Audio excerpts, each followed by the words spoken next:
आकाशवाणी से प्रस्तुत है समाचार प्रभात।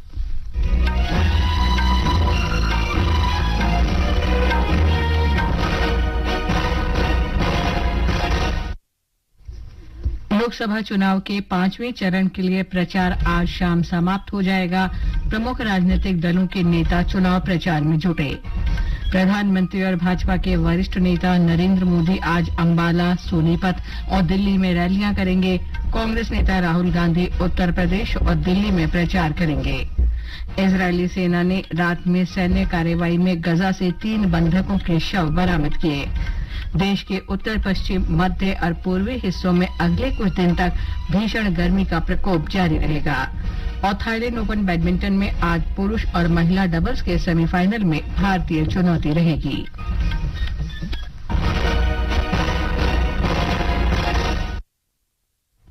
समाचार प्रभात के साथ मैं लवली निगम। लोकसभा चुनाव के 5वें चरण के लिए प्रचार आज शाम समाप्त हो जाएगा। इस चरण में उत्तर प्रदेश की 14 सीटों, महाराष्ट्र की 13, पश्चिम बंगाल की 7, बिहार और उड़ीसा की 5-5, झारखंड की 3, जम्मू कश्मीर और लद्दाख की 1-1 सीट पर 20 मई को वोट डाले जाएंगे। लोकसभा चुनाव के शेष चरणों के लिए प्रचार चरम पर है। विभिन्न राजनीतिक दलों के शीर्ष नेता देश के विभिन्न हिस्सों में जनसभाएं कर रहे हैं। प्रधानमंत्री और भारतीय जनता पार्टी के वरिष्ठ नेता नरेंद्र मोदी तथा कांग्रेस के वरिष्ठ नेता राहुल गांधी आज दिल्ली से चुनावी प्रचार शुरू करेंगे। ब्यौरा हमारे संवाददाता से। अब केवल 7 दिन बचे हैं जब दिल्ली के मतदाता राष्ट्रीय राजधानी की हाई प्रोफाइल सीटों पर जीत हासिल करने के लिए चुनाव लड़ रहे उम्मीदवारों के भाग्य का फैसला करेंगे। मतदाताओं को लुभाने के लिए राजनीतिक पार्टियां पहले से ही दिल्ली के अलग अलग हिस्सों में ताबड़तोड़ प्रचार अभियान चला रही हैं। दिल्ली के चुनावी अभियान में आज से और तेजी आएगी जब भाजपा के वरिष्ठ नेता नरेंद्र मोदी और कांग्रेस के पूर्व अध्यक्ष राहुल गांधी जनसभाओं के जरिए मतदाताओं को आकर्षित करने के लिए प्रचार अभियान में भाग लेंगे। नरेंद्र मोदी उत्तर पूर्वी दिल्ली में बीजेपी उम्मीदवार मनोज तिवारी के पक्ष में एक जनसभा को संबोधित करेंगे। वहीं कांग्रेस नेता राहुल गांधी चांदनी चौक लोकसभा क्षेत्र के तहत आने वाले अशोक विहार स्थित रामलीला मैदान में आयोजित होने वाली जनसभा में शामिल होंगे। श्री गांधी चांदनी चौक सीट से पार्टी प्रत्याशी जयप्रकाश अग्रवाल के पक्ष में मतदाताओं को लुभाएंगे। वहीं दिल्ली के मुख्यमंत्री अरविंद केजरीवाल पश्चिमी दिल्ली संसदीय क्षेत्र से पार्टी प्रत्याशी महाबल मिश्रा के पक्ष में जनसभा में शामिल होंगे। दिल्ली की 7 संसदीय सीटों पर इस तारीख की 25 तारीख को मतदान होगा। भूपेंद्र सिंह, आकाशवाणी समाचार, दिल्ली। श्री नरेंद्र मोदी आज हरियाणा में भाजपा उम्मीदवारों के समर्थन में 2 रैलियां करेंगे। वे अंबाला में और सोनीपत के गोहाना में रैलियों को संबोधित करेंगे। प्रधानमंत्री की यात्रा को देखते हुए अंबाला और सोनीपत में धारा 144 लगा दी गई है और सुरक्षा कड़ी कर दी गई है। पूर्व केंद्रीय मंत्री स्वर्गीय रतनलाल कटारिया की पत्नी श्रीमती बंटो कटारिया अंबाला में भाजपा उम्मीदवार हैं, जबकि मोहनलाल बडोली सोनीपत से चुनाव लड़ रहे हैं। हरियाणा में 25 मई को वोट डाले जाएंगे। लोक निर्णय 2024 आम चुनावों पर विशेष कार्यक्रम हर शाम 7 बजे से और पुनः प्रसारण रात 9:30 बजे से आकाशवाणी गोल्ड पर। चुनावी गतिविधियों की खबर, देश के हर अंचल पर नजर, विशेषज्ञों की राय और विश्लेषण। दुनिया के सबसे बड़े लोकतंत्र के चुनावी पर्व में सुनिए लोक प्रसारक के साथ लोक निर्णय 2024। पंजाब में पर्चे वापस लेने के बाद अब कुल 328 उम्मीदवार मैदान में रह गए हैं। इन सीटों के लिए कुल 466 उम्मीदवारों ने 598 नामांकन पत्र दाखिल किए थे। एक रिपोर्ट।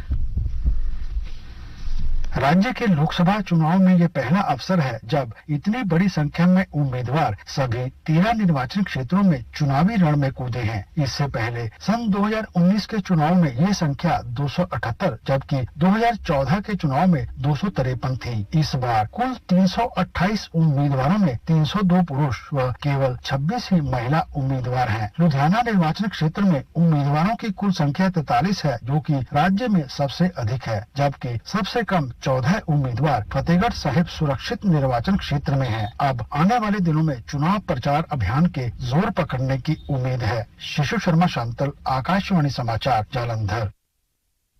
लोकसभा चुनावों के दौरान राज्यों और केंद्र शासित प्रदेशों के प्रमुख निर्वाचन क्षेत्रों की श्रृंखला में आज हम इलाहाबाद लोकसभा सीट की जानकारी दे रहे हैं।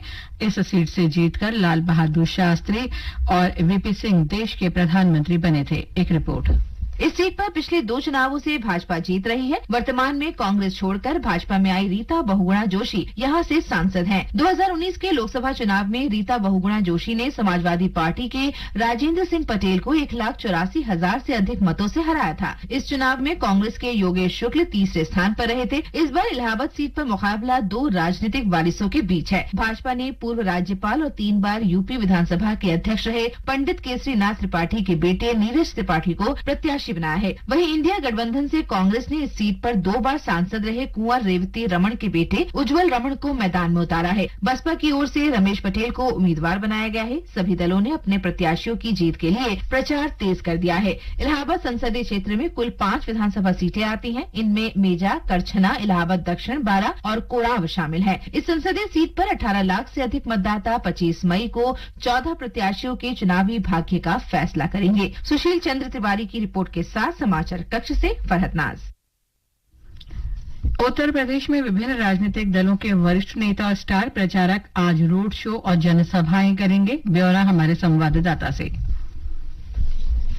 रक्षा मंत्री और भारतीय जनता पार्टी के वरिष्ठ नेता राजनाथ सिंह आज लखनऊ और बस्ती में जनसभाओं को संबोधित करेंगे। साथ ही गृह मंत्री और भारतीय जनता पार्टी के वरिष्ठ नेता अमित शाह भी आज अमेठी में पार्टी उम्मीदवार स्मृति ईरानी के समर्थन में चुनावी रैली करेंगे। वे बांदा और झांसी में भी रैलियों को संबोधित करेंगे। वहीं समाजवादी पार्टी के प्रमुख अखिलेश यादव श्रावस्ती, फैजाबाद, सुल्तानपुर और अम्बेडकर नगर में जनसभाओं में शामिल होंगे। कांग्रेस नेता राहुल गांधी भी बाराबंकी में चुनाव प्रचार करेंगे, जबकि बहुजन समाज पार्टी के अध्यक्ष मायावती आज बस्ती में जनसभा करेंगी। लखनऊ से ओम अवस्थी की रिपोर्ट के साथ समाचार कक्ष से मुकेश कुमार बल। ये समाचार आकाशवाणी से प्रसारित किए जा रहे हैं। पर्वों और उत्सवों का देश है भारत। अब समय है देश के सबसे बड़े पर्व और उत्सव का। आने वाले लोकसभा चुनाव के पर्व को मनाएं उमंग और उत्साह से। वोटर लिस्ट में अपना नाम जांचने के लिए प्ले स्टोर या एप्पल स्टोर में जाएं और वोटर हेल्पलाइन ऐप डाउनलोड करें या फिर elections24.eci.gov.in पर जाएं। लोकतंत्र के इस महापर्व में हर वोट कीमती है, इसलिए वोट डालना न भूलें। चुनाव का पर्व, देश का गर्व। समाचार प्रभात में आपका फिर स्वागत है। प्रधानमंत्री नरेंद्र मोदी ने लोकसभा चुनाव में रिकॉर्ड संख्या में सीटें जीतने का भरोसा जताया है। कल मुंबई में राष्ट्रीय जनतांत्रिक गठबंधन एनडीए की एक रैली को संबोधित करते हुए श्री मोदी ने कहा कि वो वर्ष 2047 तक देश को विकसित करने के लिए सप्ताह में 7 दिन 24 घंटे काम कर रहे हैं। और 2014 में जब कांग्रेस गई और हमें जब सत्ता सुपुर्द की, तब देश की अर्थव्यवस्था 6 नंबर से 11 नंबर पहुंच गई थी। ये इन्होंने काम करके गए हैं। और जब से आपने इस सेवक को काम दिया, 10 साल में आज देश दुनिया की 5वें नंबर की आर्थिक ताकत बन करके खड़ा है। श्री मोदी ने मतदाताओं से शांति, सुरक्षा और अपने बच्चों के उज्जवल भविष्य के लिए बड़ी संख्या में मतदान करने का आग्रह किया। कांग्रेस अध्यक्ष मल्लिकार्जुन खड़गे ने आश्वासन दिया कि डॉक्टर बाबा साहेब आम्बेडकर का संविधान किसी भी परिस्थिति में बरकरार रहेगा और भारत के नागरिक कुछ अन्य देशों की तरह स्थिति नहीं बनने देंगे। कल मुंबई के बांद्रा कुर्ला कॉम्प्लेक्स ग्राउंड में इंडिया गठबंधन रैली में कांग्रेस अध्यक्ष ने बेरोजगारी को लेकर भी मोदी सरकार पर निशाना लगाया। 30 लाख वैकेंसीज सरकार में खाली है, सेंट्रल गवर्नमेंट में, क्यों नहीं भर्ती कर रहे? वो सैंक्शन पोस्ट है और उसमें वो भर्ती करना नहीं चाहते। 30 लाख में कम से कम 15 लाख SC/ST को मिलता है और बाकी के 50% अलग लोगों को मिलता है। ये सब इतना रहने के बावजूद भी वो एम्प्लॉयमेंट की तरफ ध्यान नहीं दे रहे। इजराइल की सेना ने गजा से 3 बंधकों के शव बरामद किए हैं। इजराइल रक्षा बल ने कहा कि रात भर चले ऑपरेशन में शव बरामद किए गए। इजरायली प्रधानमंत्री बेंयामिन नेतन्याहू ने इस खबर को बेहद दुखद बताया। हमास के बंदूकधारियों ने 7 अक्टूबर को इजराइल में घुसकर भीषण हमले में लगभग 1200 लोगों की हत्या कर दी। मौसम विभाग ने अगले कुछ दिन में देश के उत्तर पश्चिम मध्य और पूर्वी भाग में भीषण गर्मी की संभावना व्यक्त की है। विभाग ने कहा कि राजस्थान, पंजाब, हरियाणा और दिल्ली में मंगलवार तक भीषण गर्मी का प्रकोप जारी रहने का अनुमान है। देश के पूर्वी और मध्य हिस्सों में भी आज से यही स्थिति बनी रहेगी। एक रिपोर्ट। विभाग के अनुसार देश के दक्षिणी भाग में इस महीने की 23 तारीख से छिटपुट से तेज वर्षा का अनुमान है। विभाग ने कहा कि तमिलनाडु, पुडुचेरी, कराईकल, केरल, माहे, तटीय आंध्र प्रदेश, रायलसीमा और कर्नाटक में मंगलवार तक तेज वर्षा हो सकती है। केरल में 20 और 21 तारीख को तेज वर्षा का अनुमान व्यक्त किया गया है। पूर्वी भारत के अरुणाचल प्रदेश, सिक्किम, असम, नागालैंड, मणिपुर और मेघालय में भी सोमवार तक तेज वर्षा होने की संभावना है। देश के उत्तर पश्चिम, मध्य और पूर्वी भाग में अगले 3 से 4 दिन में अधिकतम तापमान में 2 से 4 डिग्री सेल्सियस की बढ़ोतरी हो सकती है। दिल्ली में आज आसमान साफ रहेगा और अधिकतम तापमान 44 डिग्री सेल्सियस तक रहने का अनुमान है। समाचार कक्ष से मैं शक्ति प्रताप सिंह।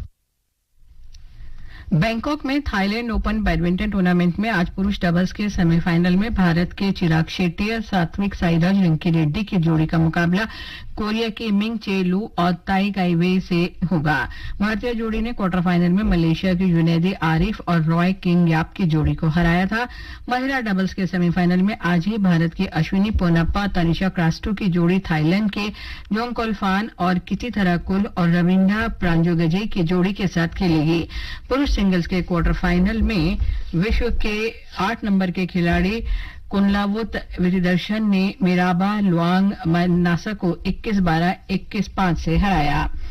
आईपीएल क्रिकेट में मुंबई के वानखेड़े स्टेडियम में लखनऊ सुपर जायंट्स ने मुंबई इंडियंस को 18 रन से हरा दिया। लखनऊ में मुंबई के सामने जीत के लिए 215 रन के लक्ष्य रखा। जवाब में मुंबई की टीम निर्धारित 20 ओवर में 196 रन ही बना सकी। इस जीत के बावजूद लखनऊ की टीम प्लेऑफ की दौड़ से बाहर हो गई है। मुंबई की टीम पहले ही इस दौड़ से बाहर है। आज शाम रॉयल चैलेंजर्स बेंगलुरु का सामना चेन्नई सुपर किंग्स से होगा। ये समाचार हमारी वेबसाइट newsonair.gov.in/hindi पर भी उपलब्ध हैं। धन्यवाद लवलीन। प्रवर्तन निदेशालय द्वारा दिल्ली में शराब घोटाले मामले में दिल्ली के मुख्यमंत्री अरविंद केजरीवाल और आम आदमी पार्टी को आरोपी बनाए जाने की खबर सभी अखबारों में है। नव भारत टाइम्स लिखता है, पहली बार किसी मौजूदा मुख्यमंत्री पर मनी लॉन्ड्रिंग का आरोप, सियासी दल भी आरोपी। राज्यसभा सांसद स्वाति मालीवाल के आरोपों से आम आदमी पार्टी की मुश्किलें बढ़ने को हिंदुस्तान ने पहली खबर बनाते हुए लिखा है, पुलिस ने जांच तेज की। संयुक्त राष्ट्र द्वारा भारत के सकल घरेलू उत्पाद में वृद्धि दर के अनुमान को बढ़ाकर 6.9% किए जाने को अमर उजाला ने पहले पन्ने पर देते हुए लिखा है, पश्चिमी देशों की कंपनियों के लिए पसंदीदा ठिकाना बना भारत।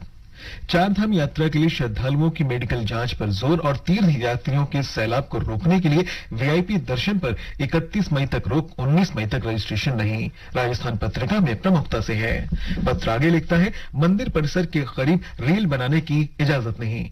सर्वोच्च न्यायालय की ये टिप्पणी की कीमती जंगलों को आग के खतरे से बचाने की जरूरत दैनिक जागरण में है। पत्र आगे लिखता है, राज्य में 3 दिन से तेज धूप से मौसम शुष्क हो गया है और जंगलों में एक बार फिर आग धधकने लगी है। भारतीयों की देश विदेश की यात्राओं के ग्राफ में भारी उछाल को राजस्थान पत्रिका ने शीर्षक दिया है, खोलकर सैर सपाटा, घरेलू सफर में 21% और अंतर्राष्ट्रीय सफर में 4% की वृद्धि।